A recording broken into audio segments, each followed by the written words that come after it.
Imagine searching for 9 hikers who went missing in the snowy mountains of Russia, only to find them dead with inexplicable injuries. On February the 26th, the search party is finally able to locate the camp on the slope.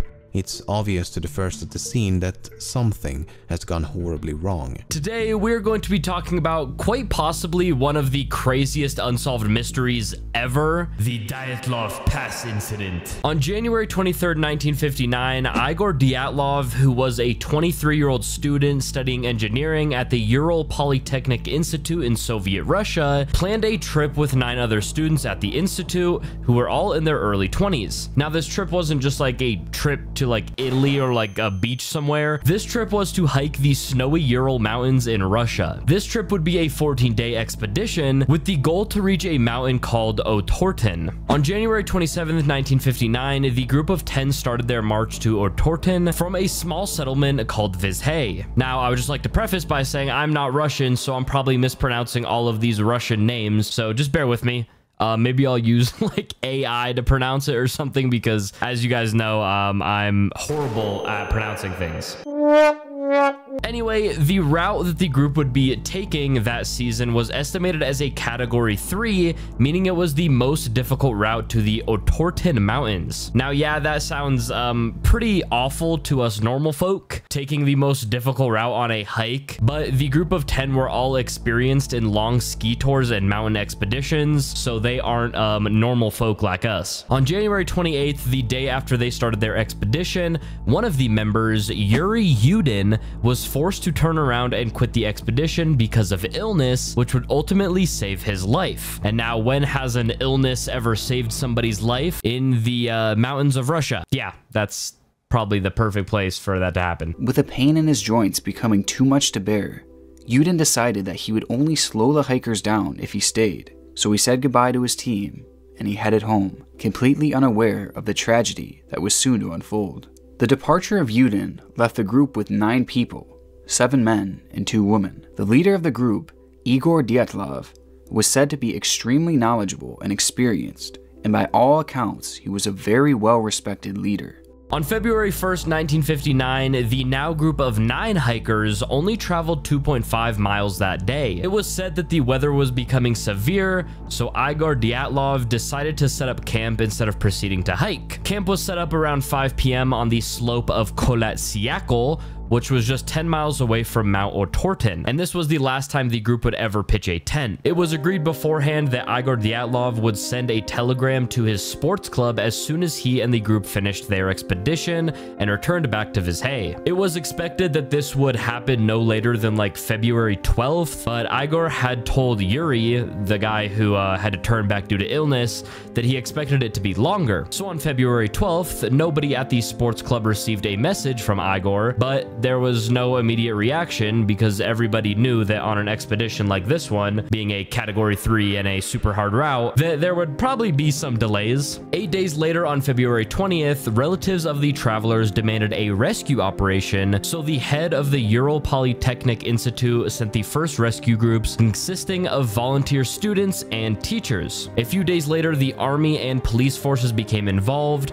with planes and helicopters being ordered to join the rescue operation. Now, on February 26th, the search party found the abandoned and badly damaged tent on Kholat Syakhl. The student who found the tent said that the tent was half torn down and covered with snow, it was empty, and all of the group's belongings and shoes had been left behind. Investigators said that the tent had been cut open from inside and that the skiers had fled in socks or barefoot. A chain of 8 or 9 sets of footprints left by several people who were wearing socks, a single shoe, or barefoot could be followed and led down towards the edge of a nearby woods. At the edge of the forest, under a large old cedar, the search party found the remains of a fire along with the first 2 bodies, those of Yuri Krivoshenko and Yuri Doroshenko. There's a lot of Yuris in this expedition, okay? Now, on February 27th, between the cedar tree and the tent, the searchers found the bodies of Igor Dyatlov and Zinaida Kolmogorova. Then 6 days later, on March 5th, the searchers found Rustem Slobodin's body. The three seemed to have died in poses suggesting that they were attempting to return to the tent, and a medical examination found no injuries which might have led to their deaths. It was concluded that they had died of hypothermia. Slobodin had a small crack in his skull, but it was not thought to be a fatal wound. Now, the remaining 4 hikers wouldn't be found until May 5th, where their bodies were found under 4 meters of snow in a ravine that was 50 meters farther into the woods from that cedar tree. These 4 were dressed better than the others, and there were signs that those who had died first had apparently relinquished their clothes to the others. An examination of the 4 bodies found in May changed the course of the whole entire investigation. 3 of them had fatal injuries. The body of Thibaut Brignol had major skull damage, and both Dubinina and Zolotaryov had major chest fractures. According to Dr. Boris Vozrozhdeny, the force required to cause such damage would have been extremely high. He compared it to the force of a car crash. Now, notably, the bodies had no external wounds as they were crippled by a high level of pressure. Dubinina was found to be missing her tongue. Very interesting. The group clearly realized their threats and did everything they could to preserve themselves. They had managed to dig out a den in the snow, lay it down with branches in an effort to keep themselves warm, but the bodies were actually found a few feet from their improvised shelter in the deep part of the ravine on the area that was only 4 meters. One of the most mysterious aspects of this case is that 3 separate articles of clothing discovered on 2 of the bodies were found to be radioactive,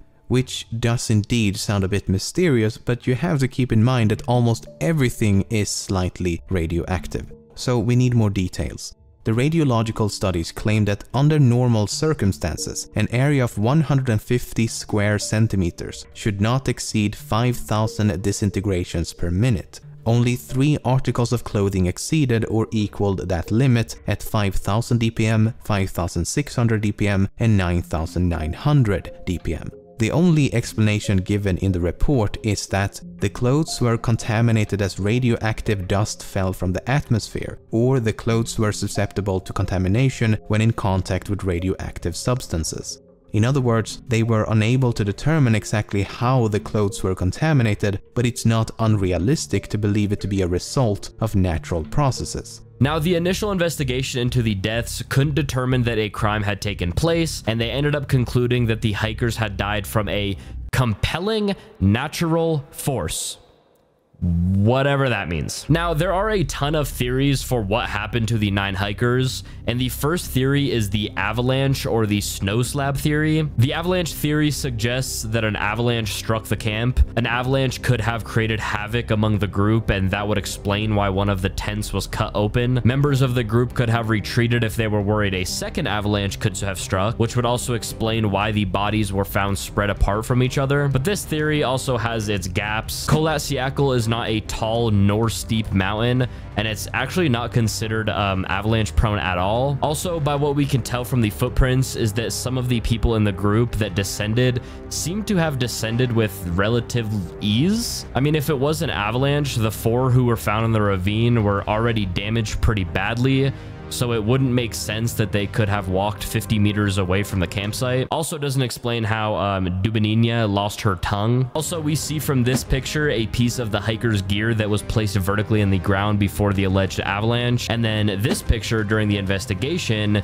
the piece of gear is still sticking straight up. So don't you think that during an avalanche that the avalanche would have torn that down? So yeah, the avalanche theory could be possible, I guess, but there are also a lot of questions with it as well. The Yeti theory. The Yeti theory suggests that the hikers were attacked and killed by a Russian Yeti. The Discovery Channel made a documentary, I guess is what we're calling it. I think they call it a fictional documentary, but it's called Russian Yeti, The Killer Lives. And a big piece of their evidence for this Yeti killing the hikers is a photo from Thibaut Brignol's camera. This picture shows a figure standing by a tree, and many people think that this is a Yeti. Now, this theory would make sense, of course, if we knew 100% that Yetis were real, but it would explain the injuries for sure. But looking at this picture, that doesn't look much like a Yeti. It's more than likely just a picture of one of the other hikers. I mean, think about it. You see a Yeti a couple feet in front of you and you whip out your camera and wind it up and then snap a picture. Not very logical. Disturbed the natural habitat of a Yeti, and they used this photo as evidence. The doc went on to say that the Yeti was the reason the bodies were missing eyes and a tongue. Now, this photo has been authenticated. It's absolutely real, but it doesn't look much like a Bigfoot to me, and that documentary was, well, it was garbage. The Gulag Fugitives Theory. The Gulag Fugitives Theory suggests that the Dyatlov group could have been killed after being mistaken for escaped prisoners from a local Gulag prison camp, or they were killed in a cleanup operation after a series of military exercises. There were many small concentration camps that were dispersed around the region, with the closest one being Ivdelag, which was situated just a few miles from where the hikers' camp was. This theory isn't possible because there were no escapes from Gulag prison camps at the time of the tragedy, so there wouldn't be a reason for guards from the camps to be in the mountains searching for escapees, and especially no reason to kill anybody. The Mansi Theory. The next theory suggests that the hikers were killed by the indigenous Mansi people who lived in the area. The theory says that the Mansi hunters, who often camped in Mount Kolatsiakul, killed the hikers on the night of February 1st. Now, there were Mansi people northeast from where the Dyatlov group pitched their tent on the night of January 30th, so they definitely could have seen an opportunity. The Mansi knew the area really well and had the skills to hide their ski tracks and hunt the hikers into the woods. The Mansi are really proud and secluded people, and they consider the mountains to be their hunting grounds. The Mansi could have told the hikers to leave, and when they didn't, there could have been a physical confrontation. But this theory doesn't have much meat because there hadn't been a crime committed in the Kolatsiakul area in over 3 decades. And a lot of people passed that mountain while the Mansi were there, and there were no crimes committed. Also, nothing was taken from the hikers, and all of their belongings were still on that mountain. The Mansi people were also interrogated and interviewed, and none of them had any clue to what happened to the hikers, and the Mansi people said that they wouldn't do such a thing. Military theory. There are also tons of theories suggesting that Russian special forces could have killed the hikers. The theory is basically that the Dyatlov group stumbled upon a military testing area and were either killed by Soviet soldiers protecting the area, or were like scared into fleeing by like the sounds of nearby explosions or something like that. But during the time of the Dyatlov incident, the 21st Communist Party Congress was taking place in Moscow, and it was strictly prohibited for any military equipment to leave its location. The Dyatlov group could have seen this illegal use of military equipment, and the officers could have hunted the group down because of it. But just like a lot of these theories, there's just not enough evidence to support this. Paranormal theories. There's also tons of theories suggesting that it was aliens that killed the hikers. Some theories say that a UFO scared the group away and that the people in the area reported seeing strange lights on the night of the incident. But once again, there's just not enough evidence. But let's talk about the most possible theory of what happened to the 9 hikers, because we've covered a lot of different theories, and of course, you know, some are more credible than others, but let's talk about the most possible one. That is the delayed slab avalanche theory. Now, the avalanche theory has pretty much been dismissed, but there's a special and rare type of avalanche called the delayed slab avalanche. A delayed slab avalanche occurs when the warm, wet snow at the bottom of a slope is affected. This causes the whole face of snow to move at once. Now, think about when you have 2 books stacked on top of each other. You could tilt them and they'll stick together until you reach a certain angle. The top book slides. Now, an avalanche only requires a 20-degree slope to trigger it. Now, the Dyatlov camp was built at 23 degrees. Goen believes that when they cut into the snow to build their tent, it started a countdown. They initiated a chain reaction of micro disturbances that took a few hours to propagate. Now, trapped under the slab, the group might have panicked and cut their way out. The injuries sustained by some of the group would have been consistent with another slab hitting them at full force. So the delayed slab avalanche could have buried the hikers in their tent, and then fearing that another avalanche could happen, the hikers could have cut their way out of the tent and then headed towards the tree line to protect themselves. Now, it was discovered that the hikers had a second stash of supplies in the forest, which would explain why the hikers left the tent without any of their stuff. When they made it to the tree line, the group probably started a fire. Now, it wasn't just like there was dry wood laying around. ground, so someone in the group had to climb a cedar tree to find dry wood to start the fire. Now, in the frigid temperatures, while waiting to start the fire, it's likely that the hikers started to develop hypothermia. Once the fire started, the hikers probably got really close to the fire in order to warm up, which would explain the burnt skin. They probably couldn't feel their limbs due to it being so cold, so they probably just got really close to the fire and got burned. The two most poorly dressed hikers were probably the first to die. The rest of the hikers probably took the clothes off the bodies of the deceased hikers in an effort to keep themselves warm. 3 of the hikers, including Igor Dyatlov, tried to make it back to the tent, but with the steep incline and the loose snow, it was probably very difficult to make it back to the tent, so then they probably froze to death trying to get back to the tent. The remaining hikers tried to set up another shelter, and that's when they found the ravine. But they picked a bad spot because it was next to a fast-running stream or water that doesn't freeze. The stream could have cut away the snow above their shelter, which caused the roof to collapse. The remaining hikers are then thrown onto the rocky stream bed and buried under 10 or 15 feet of snow. Now, in general, snow weighs about 20 pounds per cubic foot, a little over a pound per inch of depth. A section of snow that's 20 feet by 20 feet with a depth of 10 feet, that weighs between 85,000 and 100,000 pounds. That's 50 tons falling on you. So it's like being crushed under a tank. So your injuries would be severe. The missing eyes and tongue probably caused by scavenging animals or just by 3 months of decomposition near running water. What about the radiation? Right. The lanterns they used, which were found at the site, contained small amounts of thorium, which is radioactive. And remember, at least 2 of the hikers worked at a nuclear facility and helped with cleanup after an accident that was almost as bad as Chernobyl. So, in retrospect, the 9 campers made only one mistake: the placement of the tent. Everything else was by the book. They conducted an orderly evacuation to safer ground. They took shelter in the woods, started a fire, and dug out a snow cave. The textbook wrong decision in an avalanche is to stay put. Unfortunately, that wrong decision might have saved their lives.